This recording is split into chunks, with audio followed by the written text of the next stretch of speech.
de YouTube. Soy Yanely Sánchez y esto es Sin Complicarnos Tanto, un espacio para que ustedes se diviertan, para que también tengan herramientas y así hacer la vida un poco más llevadera, más simple, sin complicarnos tanto. Recuerden activar las notificaciones, darle a la campanita, darle me gusta y suscribirse a mi canal. Chun, chun, chun, chun. Seguimos acá en Sin Complicarnos Tanto por Vene Digital, tu radio, la radio que se oye y se ve, transmitiendo como siempre desde la ciudad de Buenos Aires, Argentina. Y bueno, esta es la hora que tenemos acá en Argentina. Pero tenemos un invitado que se encuentra en este momento en Venezuela, se levanta un poco más temprano que nosotros, por eso, bueno, el agradecimiento es mucho más grande, es un valor mucho más grande, que el doctor se pueda levantar mucho más temprano que nosotros. Doctor, bienvenido, sea bienvenido a Sin Complicarnos Tanto, el doctor Saúl Villasmil Bastidas. Vamos a presentarlo como es debido. Él es bioanalista, bioquímico, biólogo molecular, es jefe de la cátedra de bioquímica de la Escuela Luis Racetti de Medicina de la Universidad Central de Venezuela y también es director del laboratorio clínico LIC-Biomol. Bienvenido, doctor. Buen día. La entrevista. Muchísimas gracias por la invitación y por supuesto que un inmenso placer poder llegar hasta ustedes a través de esta vía. Y bueno, aquí estamos, levantados desde temprano para poder conversar un buen rato. Así es, doctor. Además que estábamos, antes de comenzar a hablar y a conversar, estábamos escuchando un tema así súper venezolano, ya escuchamos gaitas acá en Argentina. Así que bueno, es una cosa muy bonita, porque nosotros que estamos lejos ya sentimos como que también ese sabor venezolano acá, doctor. Claro, la conexión no la podemos perder, estemos donde estemos y hagamos vida donde nos toque nuestro destino, pues yo creo que es algo importantísimo recordar siempre de dónde venimos. Así es, doctor. Doctor, pero vamos a hablar entonces sobre el tema de la enfermedad de Alzheimer, que es un tema, bueno, que usted viene manejando bastante bien, porque además también forma parte de un libro, que bueno, que vamos a conversar un poco más sobre eso más adelante. Pero quiero comenzar partiendo, doctor, de la enfermedad, de qué es, de qué trata, como para ponernos en contextos y después de allí nos vamos por tema de causas, por tema de síntomas, de tratamientos, pero vamos a partir desde la definición, doctor. Bueno, fíjate, cuando hablamos de la enfermedad de Alzheimer estamos hablando de un tipo de enfermedad denominadas, un grupo de ellas como neurodegenerativas, es decir, se afectan partes específicas del cerebro, por lo tanto, pues se afectan algunas cosas particulares en cada una de ellas. Cuando hablamos de Alzheimer, se afecta principalmente lo que se conoce como el sistema límbico o la corteza, y allí lo que hay es acumulación de unas proteínas particulares que de alguna u otra manera hacen como un cortocircuito, y por lo tanto una de las cosas que comenzamos a ver pues es el deterioro de memoria a corto plazo, pero también más adelante pues se ven deterioros cognitivos. Ok, y ahora cuando hablamos de memoria a corto plazo, doctor, quiere decir que estos pudiesen ser uno de los principales síntomas. O sea, o mejor, la pregunta sería, ¿cómo comenzamos a identificarlo nosotros? Porque podemos hablar de edades, puede ser, Sí. ¿Cómo lo identificamos? Claro, lo principal es que las edades cuando se empieza a manifestar este tipo de enfermedades generalmente van después de los 60 años, 65 años por allí. Y las primeras manifestaciones clínicas, como les decía, pues está relacionada con la pérdida de memoria, sobre todo para eventos recientes o lo que se conoce como memoria a corto plazo. Podemos ver al paciente con cierta confusión transitoria, se comienzan a perder hábitos de aseo personal, el paciente comienza a tener periodos de mucha inquietud también, hay insomnio y por supuesto en ese primer periodo pues nosotros nos damos cuenta de que hay errores en el juicio. Entonces eso es como las primeras manifestaciones y las primeras fases que nos podemos observar en el paciente, y de allí es donde generalmente pues otra persona llegada, bien sea familiar o un cuidador, pues da la voz de alerta y por supuesto se acude al médico. Claro, o sea, nosotros tenemos que estar atentos, pero sí quiere decir que más o menos a partir de los 65 años, 60, 65 años, es que pudiesen generarse este tipo de enfermedades. O sea, que hay que estar atento a partir de esa edad. O hay casos, doctor, en donde la edad, o sea, no tiene nada que ver. Puede ocurrir. ¿O no es Sí, tan sí, común? ha ocurrido. Lo que pasa es que estadísticamente es muy bajo, Ujú. pero lógicamente, pues sí, sobre todo porque este tipo de enfermedad tiene dos componentes. Uno que no es literalmente pues genético y otro que sí es genético, es decir, que hay unos genes afectados, que son los genes específicamente que producen la proteína amiloide beta, así se llama, y si el gen particular de la proteína amiloide beta o genes relacionados con la buena producción y funcionabilidad de esta proteína, si están alterados, pues no vamos a tener una proteína fisiológicamente correcta. Por lo tanto, pues comienzan a depositarse y comienzan a verse ciertas estructuras a nivel del cerebro, justamente en esos sitios específicos que les mencioné, y por lo tanto, pues comenzaría una enfermedad más temprana. Sin embargo, estadísticamente lo usual es que comience por lo menos después de los 60 años. Ok, ahora doctor, usted dice que esto también puede ser genético. ¿Hay exámenes, hay algo como que uno pueda quizás determinar, prevenir? Porque supongo, esto me lo va a aclarar usted, si nosotros podemos determinarlo con anticipación, podemos quizás por allí manejar un poco la enfermedad de una mejor forma, puede ser saberla llevar, porque hasta también tiene que ver con un proceso familiar, doctor, porque muchas personas no estamos preparados como para que un familiar cercano pueda ir poco a poco teniendo reacciones a las que nunca lo habíamos visto en esas condiciones. O sea, ¿se puede esto determinar a tiempo Sí, cuando los casos son quizás, digamos, por vías heredado. genéticas, heredados, exactamente? Sí, bueno, fíjate, se puede plantear la posibilidad porque hoy en día pues nosotros podemos buscar en todo el ADN de las personas si hay algún cambio en esos genes relacionados con esta u otras enfermedades. Sin embargo, no es condición sine qua non que si lo tienes lo vas a padecer. Entonces a veces es generarnos una angustia.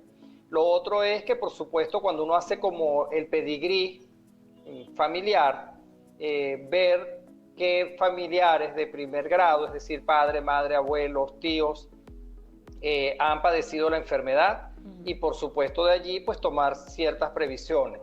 Pero hay algo importantísimo que, bueno, cabe decirlo en este momento, que no es literal que haya algo que pueda evitar que comience la enfermedad. Lo que se puede hacer quizás a través de medicamentos y con cambios del estilo de vida, pues retrasar el inicio de la enfermedad. Pero quiero recalcar esto, el hecho de tener genéticamente la condición no significa de que vas a padecer la enfermedad.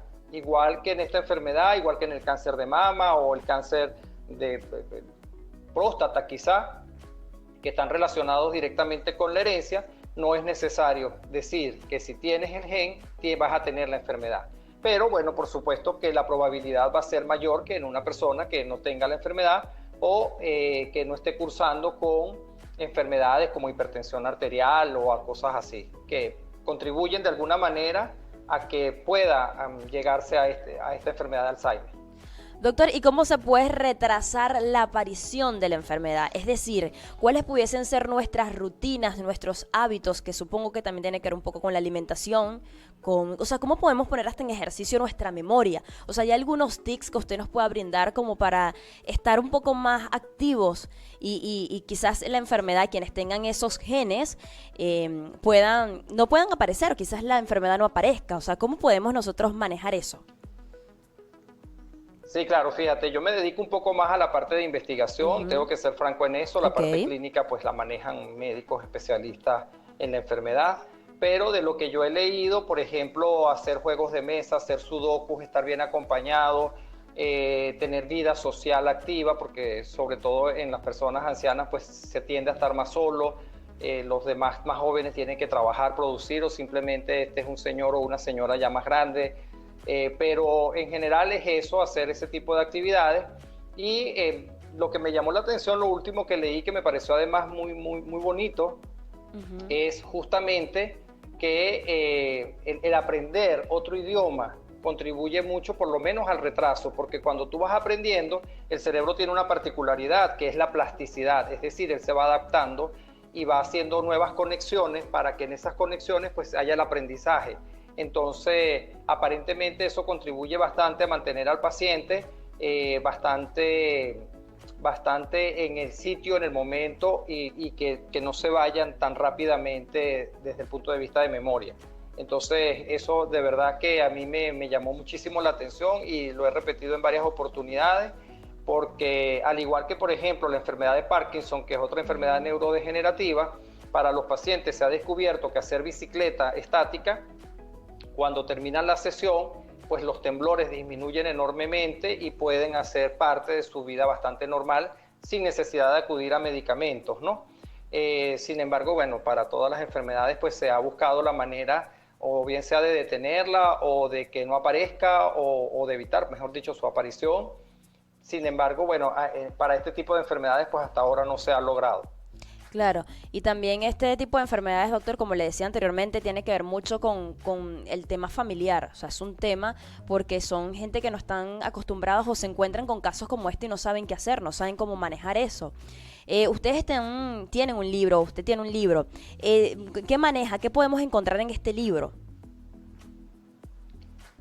Fíjate, el libro sí está hecho particularmente para médicos, especialistas o gente que tenga cierta base de conocimiento, particularmente para ellos, porque bueno, con este libro pues se estudia en diferentes países la carrera de medicina, en la parte de fisiopatología, porque allí tenemos o escribimos sobre la genética, la bioquímica, también tenemos, bueno, algunas cosas un poco más clínicas como esto del inicio de la enfermedad, pero allí lo que hacemos es explicar biológicamente, bioquímicamente, genéticamente, por qué se pueden dar esos eventos. Okay. Por qué la acumulación, por ejemplo, de la amiloide beta, qué es la característica que tiene y por qué se pierde. Okay, diga. No es un libro, y tengo que ser franco en esto, para ayuda ni al paciente ni para ayuda a los cuidadores. Eso es otras entidades que se encargan de eso, porque como decías al principio también, pues es una enfermedad que involucra a toda la familia y alguien tiene que hacerse cargo del paciente, y a esa persona que se hace cargo, pues también hay que ayudarlo porque es bastante fuerte, es bastante doloroso muchas veces para el cuidador ver el deterioro progresivo de una persona aun cuando esté bajo tratamiento. Exactamente, entonces digamos que este es un libro que va más dirigido a estudiantes quizás de medicina, o sea, todo lo que tiene que ver con el área de salud, que es lo que entiendo, ¿no? Exactamente, así es. Perfecto. Doctor, ¿cómo podemos hacer para contactarlo a usted? Si por allí hay personas que, bueno, quieren hacerse algún estudio, puede ser algún estudio genético, porque entiendo que usted también dirige un laboratorio clínico, el LIC Biomol, que es donde la cuenta es donde estamos haciendo esta entrevista. ¿Cómo pueden hacer para contactarlo? ¿Qué tipo de servicios ofrecen ustedes allí en ese laboratorio? Fíjate, el laboratorio clínico, pues ofrecemos toda la parte clínica, la bioquímica de la sangre, la parte hematológica y lo de rutina usualmente, además de algunas que otras pruebas un poco más específicas que tienen que ver justamente con la parte genética, bien sea para búsqueda de enfermedades como diagnóstico y progresión del HIV, diagnóstico de BPH, por ejemplo. Y también pues tenemos la facilidad en este momento, recuerden que yo estoy en Venezuela, entonces tengo aliados internacionales que contribuyen conmigo también a hacer ciertos análisis genéticos y con muchísimo gusto pues los podemos atender, bien sea a través de esta vía, @LicBiomol por Instagram, Twitter, y me pueden escribir y contactarme a través de licbiomol@gmail.com, que por allí, por el correo electrónico, pues también dentro de mis posibilidades pues los ayudaría con cualquier pregunta que tengan a bien hacerme. Perfecto, doctor. Buenísimo, entonces. Quiero agradecerles, bueno, por su tiempo, que se haya tomado este tiempo para brindarles información un poco útil para tantas personas que probablemente por allí desconocen un poco esta enfermedad y toda esa parte científica que usted nos ha explicado muy bien. Así que quiero agradecerles y bueno, por acá siempre a las órdenes, doctor. Muchísimas gracias, y de verdad que yo, por el contrario, agradecido con ustedes por esta invitación, por levantarme temprano hoy y por supuesto un gran saludo y mucho afecto para todos los venezolanos que están escuchándonos, bien sea por esta red o por la radio. Y bueno, un fuerte abrazo desde acá, lleno de mucho calor, porque bueno, Venezuela sigue teniendo la temperatura ideal. Sí, la ideal, doctor. Bueno, muchas gracias a usted. Un abrazo también con el mismo cariño y el mismo afecto desde acá, desde Argentina. Muchas gracias. Era el doctor Saúl Hasta luego. Villasmil Bastidas, bioanalista, bioquímico, biólogo molecular, jefe de cátedra de bioquímica de la Escuela Luis Racetti de Medicina de la Universidad Central de Venezuela y director también del laboratorio clínico LICBiomol. Desde cuenta en Instagram, @LICBiomol. Así lo siguen por Instagram y bueno, por allí van a estar también atentos a muchas informaciones que comparten y todos los servicios que ellos ofrecen desde su laboratorio.